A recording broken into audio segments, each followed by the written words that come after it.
बच्चों, कल हम पाठ शिक्षा का उद्देश्य पढ़ रहे थे, जिसके कुछ गद्यांशों का अध्ययन हमने कर लिया था, जिनमें बताया गया था कि शिक्षा का क्या उद्देश्य होना चाहिए और अध्यापक का क्या कर्तव्य है। वो किस प्रकार से छात्र की सहायता करे कि छात्र अपने जीवन के पुरुषार्थ को समझ सके और उसके योग्य बन सके। इसमें आगे इस जो पिछले गद्यांश थे उसके आगे का अध्ययन करेंगे। कल हमने पढ़ा था यहाँ तक कि कहने का तात्पर्य ये है कि छात्र के चरित्र को इस प्रकार विकास देना है कि मैं तू, वो अपने पराये की भावना से ऊपर उठकर हम की भावना को समझे। उसके लिए विश्व बंधुत्व की भावना उसके मन में हो, वो सेवा भाव में रुचि ले, ना कि संघर्षों में। तो इसके लिए लेखक ने आगे कहा है कि संघर्ष कहाँ पर होते हैं। लेखक ने ये बताया है कि संघर्ष किस प्रकार से होते हैं। कभी सेवा के लिए संघर्ष नहीं होता। कभी आपने नहीं सुना होगा कि किसी की सेवा करने के लिए कोई झगड़ा करता हो। घर में किसी अधिकार को पाने के लिए तो आपने झगड़ते देखा होगा।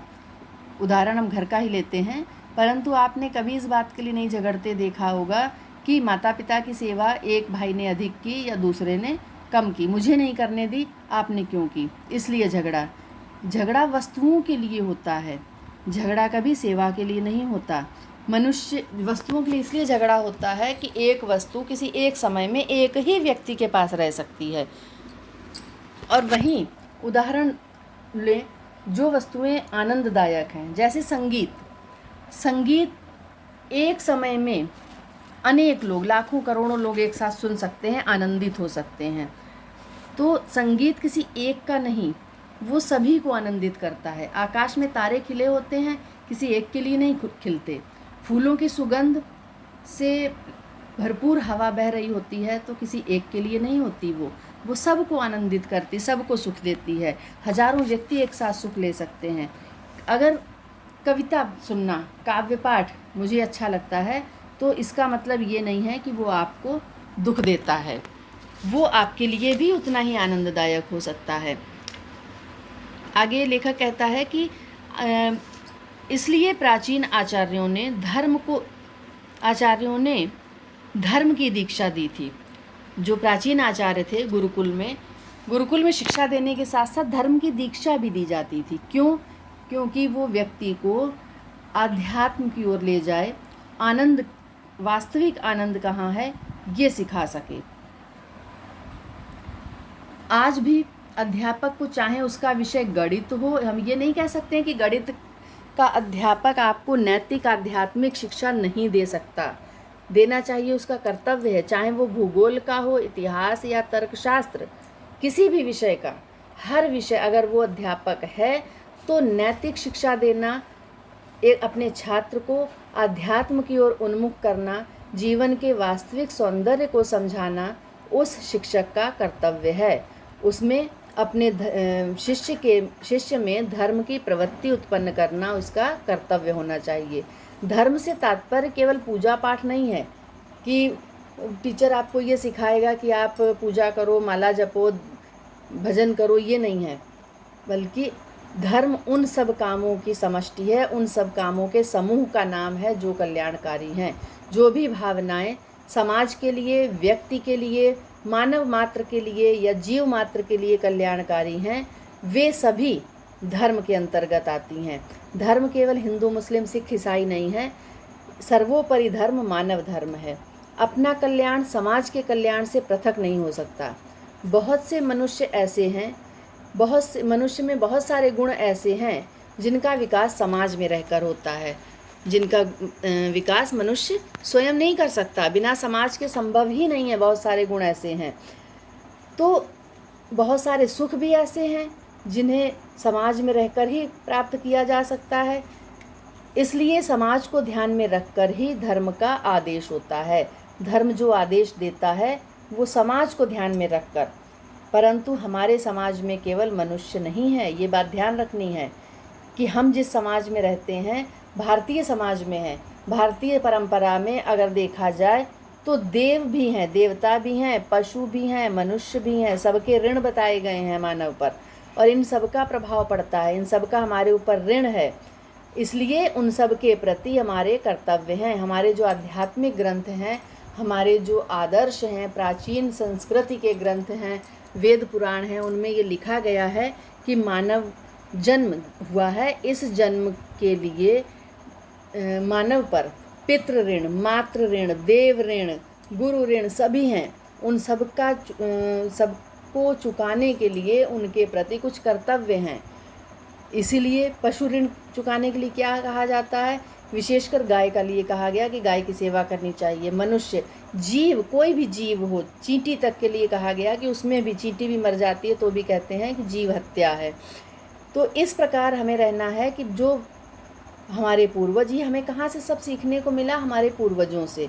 तो जो हमें संस्कृति हमारे पूर्वजों से मिली है, हमें ऐसे उपाय करने हैं कि वो संस्कृति हम आने वाली पीढ़ी तक पहुंचा सकें, उसका लोप ना हो जाए, उसमें बदलाव होते रहें समय के अनुसार, परंतु लुप्त ना होने पाए वह। जो प्रकाश हमें मिला है उस प्रकाश से हमें आने वाली पीढ़ी को भी प्रकाशित करना है, उन्हें भी वो संस्कृति का ज्ञान देना है। इसलिए हमारे कर्तव्यों की डोर पितरों से लेकर वंशजों तक, पितरों से वंशजों मतलब हमारे पूर्वजों से एक ऐसी डोर है जिसमें सब बंधे, और आगे आने वाले पीढ़ियों तक, वंशजों से तात्पर्य जो आने वाली पीढ़ी है। इसी विस्तृत कर्तव्य राशि को धर्म कहते हैं, और इसी को का पालन करना, इसी कर्तव्य को निभाना धर्म कहा जाता है। यदि आज हम सब अपने अधिकारों के लिए लड़ते हैं तो इस झगड़े का अंत नहीं हो सकता, और धर्म बुद्धि जगाई जाए तो, और अपने अपने कर्तव्यों में तत्पर हो जाएं तो विवाद की जड़ ही कट जाए और सबको अपने अपने अधिकार स्वतः प्राप्त हो जाएं। अगर हम अपने अधिकारों के साथ साथ कर्तव्यों को भी पहचान लें तो अपने आप सबको अधिकार मिलने लगेंगे, कोई अपने अधिकार के लिए लड़ेगा नहीं फिर। और लोग हमारे साथ कैसा व्यवहार करते हैं, हम इस बात पर ध्यान देने के बजाय हम लोगों के साथ क्या करते हैं, ये बात समझ में आने लगे। अगर हम इस बात को ध्यान में रखने लगें, हम ये ना सोचें कि हमारे साथ उसने अच्छा किया, बुरा किया तो हम उसके साथ वैसा ही करेंगे, नहीं, हमने उसके साथ कैसा किया, हमें ये बात अधिक ध्यान रखनी है, इस बात की ओर अधिक ध्यान देना है। परंतु इस बुद्धि की जड़, जिस बुद्धि की हम बात कर रहे हैं, ऐसी बुद्धि तभी मजबूत हो सकती है मजबूती से जब हमारे हृदय में सत्य के लिए निर्बाध प्रेम हो, बिना किसी बाधा के हम सत्य को अपनाएं, सत्य मार्ग पर चलें, सत्य की खोज करें, सत्य ही मानें। सभी शास्त्र इस प्रेम को उत्पन्न कर सकते हैं। ये जो सत्य के लिए प्रेम है, ये कौन कर सकता है, सभी शास्त्र कर सकते हैं। तो क्या शास्त्रों को आज के समय में, जो आज वर्तमान स्थिति है, ऐसे समय में किसी शिक्षार्थी को, किसी विद्यार्थी को, छात्र को शास्त्रों का ज्ञान देना, केवल शास्त्रों का ज्ञान देना उचित होगा? नहीं। शर्त ये है कि ज्ञान औषधि की घूंट की भांति ऊपर से ना पिला दिया जाए। ऊपर से पिलाना मतलब हम केवल आपको शास्त्र पढ़कर सुनाएं, आपको शास्त्र याद कराएं, तो क्या सही है? नहीं, ये केवल ऊपर से एक पीने की तरह है। तो अगर ऐसा हो जाए तो सभी फिर सत्य के खोजी बन जाएं। सत्य को धारण करने के लिए अनुसंधान और आलोचना की बुद्धि का उद्बोधन होना चाहिए। ये बुद्धि निर्भयता के वातावरण में ही पनप सकती है। जब हमारे आसपास भय का वातावरण होगा तो हमारी बुद्धि विकसित नहीं, अर्थात हमारे मन में सत्य के प्रति लगाव नहीं होगा। क्यों? क्योंकि अगर हमें सत्य डराता रहेगा तो हम डरते रहेंगे। हमें उसका सामना करने की, सत्य का सामना करने की क्षमता होनी चाहिए, झूठ से लड़ने का हमारे अंदर साहस होना चाहिए। अध्यापक को इसके लिए यथाशक्य वातावरण उत्पन्न करना है। अध्यापक को अपने छात्र को ऐसा वातावरण देना है कि वो सत्य से डरे नहीं, बल्कि सत्य का साथ दे।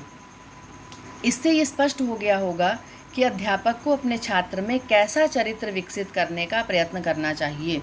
अच्छे उपाध्याय के निकट पढ़ा हुआ स्नातक सत्य का प्रेमी और खोजी होगा। जो अच्छे शिक्षक के संपर्क में जो छात्र रहा होगा वो निश्चित ही सत्य का प्रेमी और सत्य की खोज करने वाला होगा। उसके हृदय में, उसके चित्त में जिज्ञासा, ज्ञान का आदर होगा। हृदय में नम्रता, अनुसूया, प्राणी मात्र के लिए सौहार्द होगा, वह तपस्वी, संयमी, परिश्रमी होगा, सौंदर्य का उपासक होगा, हर प्रकार के अन्याय, अत्याचार और कदाचार का निर्मम विरोधी होगा। वो कभी अन्याय नहीं सहन करेगा। वो ना तो अपने साथ ना दूसरों के साथ अन्याय होता देख सकेगा। धर्म और त्याग उसके जीवन की प्रबल प्रेरक शक्तियाँ होंगी। उसका सदैव ये प्रयत्न होगा कि यह पृथ्वी यदि अधिक सभ्य और संस्कृत हो, समाज अधिक उन्नत हो। इसका तात्पर्य ये नहीं कि सब सन्यासी बन जाएं। गृहस्थ का भार सन्यासी से कम नहीं होता। शासन, व्यापार, कुटुंब के क्षेत्र में भी धर्म का स्थान है। ये भी दावा नहीं किया जा सकता कि लोगों में राग द्वेष का नितांत अभाव हो जाएगा। ऐसा दावा नहीं किया जा सकता कि ऐसा करने से लोगों के मन से बिल्कुल ईर्ष्या भाव, एक दूसरे के प्रति जो शत्रुता है वो समाप्त हो जाएगी, कोई दुराचारी नहीं होगा, सभी एक दूसरे से प्रेम ही करेंगे। ऐसा कोई गारंटी नहीं ले सकता है। अध्यापक और समाज केवल प्रयत्न कर सकते हैं। कोई ये नहीं कह सकता कि नहीं, वास्तव में हम ऐसा कर ही देंगे। कोशिश की जा सकती है, पर समाज को बदलना केवल अध्यापक के बस की बात नहीं है। वो प्रयत्न कर सकता है, सीख दे सकता है। उस सीख पर चलना छात्र का कर्तव्य है, कार्य है। इस प्रयत्न का परिणाम तो निसंदेह, बस इतना जरूर कह सकते हैं कि इसमें कोई संदेह नहीं कि कुछ लोग तो ठीक राह पर चलेंगे, सारे नहीं, कुछ तो चलेंगे, अपने पुरुषार्थ को पहचानेंगे, वास्तव में वो समझेंगे कि हमारा जन्म किस लिए हुआ, हमारा जीवन किस लिए है, हमें इस जीवन में क्या करना है, इस बात को समझ सकेंगे। और अगर पथभ्रष्ट भी होंगे, मार्ग से भटक भी जाएंगे, गिरेंगे, उस मार्ग में भटकेंगे, लेकिन अपनी भूलों पर पश्चाताप करेंगे। वो गलतियों को छिपाएंगे नहीं, गलतियों को समझेंगे, उन गलतियों की सीढ़ी बनाकर अपनी उन्नति करेंगे, उसको समझने का प्रयास करेंगे, सुधारने का प्रयास करेंगे। भूल करना कोई बुरा काम नहीं है, हर किसी से भूल होती है, पर उस भूल को स्वीकार ना करना, भूल को भूल ना समझना बुरा है, दुर्भाग्य है। ये मान लेना कि हमसे गलती हो ही नहीं सकती, हम तो कभी गलत कर ही नहीं सकते, ये सबसे बड़ा दुर्भाग्य है। मानव गलतियों का पुतला है, मानव से गलतियां होती रहती हैं, पर एक आदर्श व्यक्ति वही है, आदर्श मानव वही है जो अपनी गलतियों से स्वयं सीखकर उन्हें सुधार कर पश्चाताप करते हुए जीवन में आगे बढ़े। ये मान ले कि हम दोबारा ऐसी गलती को नहीं करेंगे।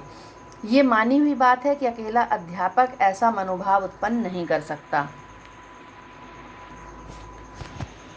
उसको सफलता तभी मिल सकती है जब समाज उसकी सहायता करे।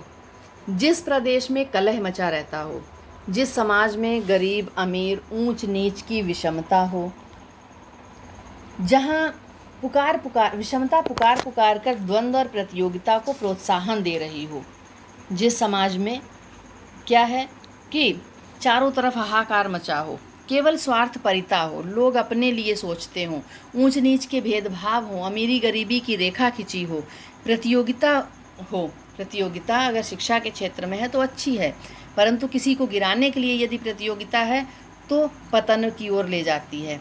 जिस राष्ट्र की नीति प्रसत्वापहरण, पर का अर्थ है पराया, दूसरा, और स्व का अर्थ है स्वयं के, स्वत्व की भावना, अपनेपन की भावना का अपहरण हो जाए, दूसरों के लिए हम ना सोचें, और शोषण पर जिस राष्ट्र की नीति खड़ी हो, उसका अध्यापक भला क्या करेगा। जिन घरों में दाल रोटी का ठिकाना ना हो, उन्हें हम नीति का पाठ पढ़ाएं तो वहाँ सबसे पहले उनके लिए प्राथमिकता क्या है? रोटी। भूख मिटेगी तब वो कुछ सीखेंगे। जिस घर में पिता मद्यप हो, नशेबाज हो, पिता शराबी हो, माता स्वैरिणी का अर्थ है बुरे लक्षणों वाली, कुलक्षणी जिसे कहते हैं, माता कुलक्षणी हो, ऐसे बच्चों से अगर हम बच्चों में संस्कारों की आशा रखते हैं तो नहीं, अध्यापक को उसे खुद सिखाना होगा। परंतु अध्यापक कहाँ तक, जब उसका 24 घंटे में 18 घंटे माता पिता के साथ वो बच्चा रहेगा, और जिसका पिता शराबी हो, माता बुरे लक्षणों वाली हो, तो वो क्या संस्कार उस बच्चे को मिलेंगे। माँ बाप में मारपीट, गाली गलौज मची रहती हो, तो ऐसे बच्चों को पालने का मतलब है बचपन में ही उनके मन में ऐसे विष भर दिया जाता, मानस विष, उनके मन में विष भर दिया, जहर भर दिया जाता है कि वो समाज को केवल उसी नज़र से देखते हैं, उनके मन में सुंदरता के प्रति, जो प्रकृति का सौंदर्य है, अगर उन्हें सुंदर वस्तुएं दिखाई जाती हैं तो उनके मन में केवल अश्लीलता भरी होती है, उन्हें सौंदर्य नहीं दिखाई देता। तंग गलियों में, गंदे घरों में रहने वाले छोटे वय मतलब कम उम्र से ही अश्लीलता और अभद्रता में ही पले हैं। जो गंदी विचारधारा में पले हैं तो उनकी विचारधारा उनकी गलती नहीं है, क्योंकि उनके आसपास का वातावरण ऐसा है, वो ऐसी परिस्थिति में पले हैं।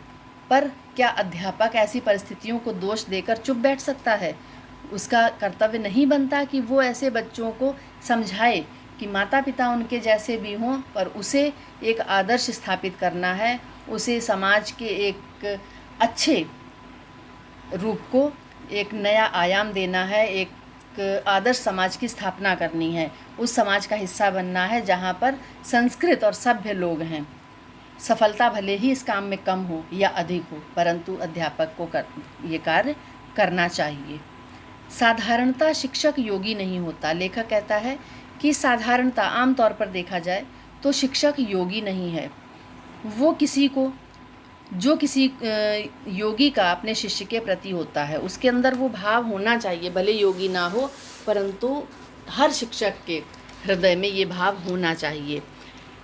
ये मन में उसके विचारधारा आनी चाहिए कि हमारे सामने जो ये आत्मा है, आत्मा का तात्पर्य जो ये छात्र हमारे सामने आया है, ये क्या है? ये एक आत्मा है। आत्मा हमेशा शुद्ध होती है, आत्मा निर्मल होती है, आत्मा में किसी प्रकार का कोई भेदभाव, राग द्वेष ईर्ष्या नहीं होती। ये हमारे पास एक शुद्ध रूप में आया है। अनेक 84 लाख योनियों में भटकने के बाद इसने मानव जीवन पाया है, और इस मानव जीवन को ज्ञान देने का अवसर मुझे मिला है, तो उस कार्य को वो कर सके। इससे समाज का भला होगा, ऐहिक इस लोक में नहीं बल्कि परलोक तक में कल्याण होगा। यदि आगे भी अगले जन्म में भी मानव जन्म मिला तो इस जन्म से अच्छा अगला जन्म, क्योंकि माना जाता है हमारी भारतीय संस्कृति के अनुसार हम अगले जन्म में विश्वास अगर रखते हैं तो पूर्व जन्म भी होता है, और कहा जाता है कि पूर्व जन्मों के कर्म से हमारा अगला जन्म जो हमारा वर्तमान है, जो हम जैसे हमने पिछले जन्म में कर्म किए होंगे उसी के अनुसार हमें ये जन्म मिला है। इस जन्म में हमें कार्य मिले हैं, वातावरण मिल रहा है, तो निश्चित ही हमने अच्छे कर्म अगर किए होंगे तो आज हमें अच्छा वातावरण मिला। इसी प्रकार हमें इस योग्य बनाना है कि उसका अगला जन्म अच्छा हो।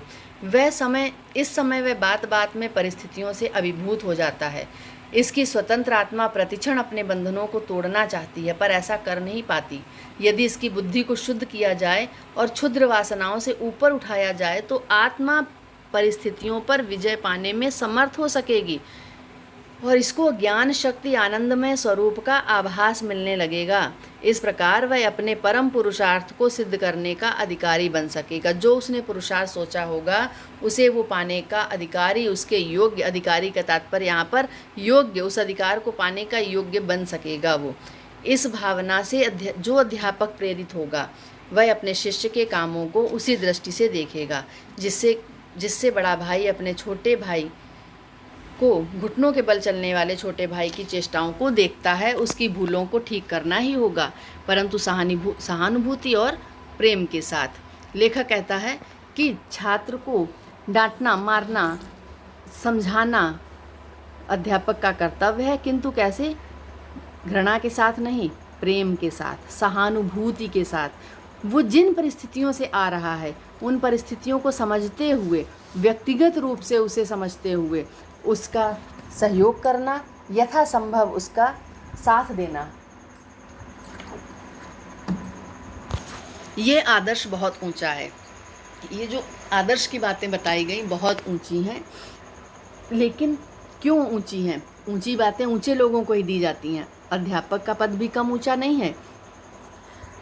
ये उन अध्यापकों के लिए नहीं है जो वेतन के लालची हैं। लोलुप का अर्थ है लालची, जो वेतन के लालच में कार्य करते हैं कि हमें अगर वेतन कम मिला तो हम कम मेहनत करेंगे, हम पूरा ज्ञान नहीं देंगे, हमने केवल पाठ को ऐसे ही पढ़ा दिया बस क्योंकि हमें वेतन नहीं कम मिला, तो इसके लिए इस पद में जगह नहीं है। ऐसा व्यक्ति अध्यापक होने का योग्य ही नहीं है जो वेतन के लालच में कार्य करता है। छात्र का भविष्य, छात्र का हित अध्यापक की प्राथमिकता होनी चाहिए। अध्यापक का जो कर्तव्य है उसे रुपयों में नहीं आंका जा सकता। जो ज्ञान अध्यापक देता है उसे रुपयों में तो हम तौल ही नहीं सकते। कितने ही रुपये रख दिए जाएं, परंतु उस ज्ञान की बराबरी नहीं हो सकती। यदि एक छात्र को भी इस योग्य बना दिया कि वो समाज को प्रकाशित कर सके, तो कितना भी रुपया उसके आगे, वो पैसा उस ज्ञान को नहीं खरीद सकता। किसी समय जो शिक्षक होता था वही धर्मगुरु और पुरोहित भी होता था। जो बड़ा विद्वान और तपस्वी होता था वही इस भार को उठाया करता था। शिष्य को ब्रह्म विद्या का पात्र और यजमान को दिव्य लोकों का अधिकारी बनाना। दिव्य लोक मतलब देवताओं के समान अपने जो शिष्य है अपना, उसे दिव्य लोकों का अधिकारी बनाना शिक्षक का ही काम है। परंतु आज ना तो वो धर्मगुरु रहे, विश्वामित्र और वशिष्ठ जैसे, ना तो धर्मगुरु ना ही पुरोहित। पर क्या हम शिक्षक भी कर्तव्यच्युत हो जाएं, कर्तव्य को छोड़ दें? आज शिक्षकों को समाज निर्माण का बेड़ा दिया गया है। समाज निर्माण का एक मुख्य, उन्हें एक माध्यम बनाया गया है। तो शिक्षकों का कर्तव्य है कि वो ये ना सोचें कि आज गुरुकुल नहीं रहे तो गुरु परंपरा ख़त्म हो जाएगी। उस गुरु परंपरा को बनाए रखें, गुरु शिष्य संबंध को बनाए रखें, अपने कर्तव्य को ना छोड़ें, अपने कर्तव्य को समझकर छात्र हित के लिए सोचें। मन में और समाज में सबके सामने वही आदर्श रखना चाहिए। अपने को उस दायित्व का बोझ उठाने योग्य बनाने का निरंतर अथक प्रयत्न करना चाहिए। हम आज भी अपने मन में, अगर हमें ये पद दिया गया है तो ईश्वर का महान धन्यवाद है जो हमें इस योग्य समझा और एक शिक्षक का पद दिया। तो इस पद की गरिमा को बनाए रखते हुए अपने छात्रों के दायित्व का जितना भी बोझ उठा सकें, जितना भी उनके लिए कुछ कर सकें, उसके लिए जो भी बन सके, जितना भी कर सकें, वो कम है। और इसके लिए अथक, बिना थके प्रयत्न करते रहना चाहिए। केवल एक काम समझकर नहीं, बल्कि अपना कर्तव्य समझकर। तो पाठ यहाँ से हमारा पूरा होता है। इसके बाद प्रश्नोत्तर अगले वीडियो में मैं आपको दूंगी, कुछ पुस्तक से और के गद्यांशों से जो अभ्यास में दिए गए हैं पुस्तक में, और उसके अलावा कुछ और भी। तो सबसे पहले आपको इस वीडियो को ध्यान से सुनना है, पूरे पाठ को ध्यान से समझना है। बहुत अच्छा पाठ है, ध्यान से सुनिए, समझिए, जो ना समझ में आए उसे पूछिए। धन्यवाद।